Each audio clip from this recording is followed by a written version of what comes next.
പാലക്കാട്ടേക്ക് പോകാം. പാലക്കാട് മുതലമടയിൽ ഇൻസ്റ്റഗ്രാം പോസ്റ്റിനെ ചൊല്ലിയുള്ള +1 വിദ്യാർത്ഥികളുടെ തർക്കത്തിനിടെ പിടിച്ചുമാറ്റാൻ ചെന്നയാൾക്ക് കുത്തേറ്റു. മുതലമടയിൽ മെഡിക്കൽ ഷോപ്പ് നടത്തുന്ന ഷാജഹാനാണ് കുത്തേറ്റത്. വിദ്യാർത്ഥി കയ്യിലുണ്ടായിരുന്ന കത്തി കൊണ്ട് കുത്തുകയായിരുന്നു. ഇക്ബാൽ അറക്കൽ ചേരുന്നു. ഇക്ബാൽ, എന്തൊക്കെയാണ് ഈ നടക്കുന്നത്? ഈ വിദ്യാർത്ഥികൾ എന്തിനെ ചൊല്ലിയാണ് ഇങ്ങനെ അക്രമത്തിലേക്ക് കടക്കുന്നത്? അതും പരിഹരിക്കാൻ ചെന്ന ഒരു ആൾക്കാണ് കുത്തേറ്റത്.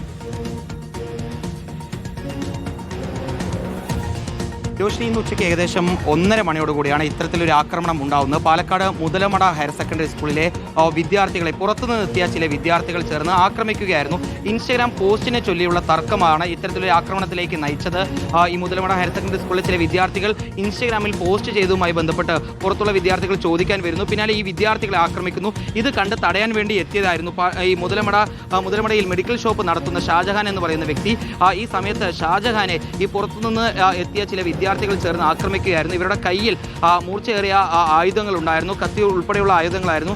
ഇത് ഉപയോഗിച്ചുകൊണ്ടാണ് ഷാജഹാനെ ഈ പുറത്തെത്തിയ ചില വിദ്യാർത്ഥികൾ ചേർന്ന് പരിക്കേൽപ്പിക്കുന്നത്. ഷാജഹാന്റെ വലതു കൈയിലേക്കാണ് കുത്തേറ്റത്.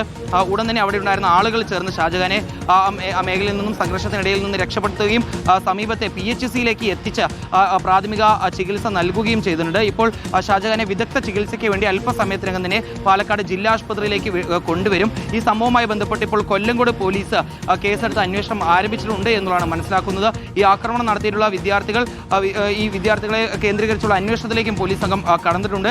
ഉച്ചയ്ക്ക് ഏകദേശം 1:30 മണിയോടുകൂടിയാണ് ഇത്തരത്തിലൊരു ആക്രമണം മുതലമടയിൽ ഉണ്ടാകുന്നത്. നോക്കൂ, ഒരു ഇൻസ്റ്റഗ്രാം പോസ്റ്റ് ഇട്ടു എന്ന് പറഞ്ഞുകൊണ്ട് ആദ്യം സ്കൂളിന് സമീപത്തേക്ക് വരുന്നു, അവിടുത്തെ വിദ്യാർത്ഥികളെ ആക്രമിക്കുന്നു.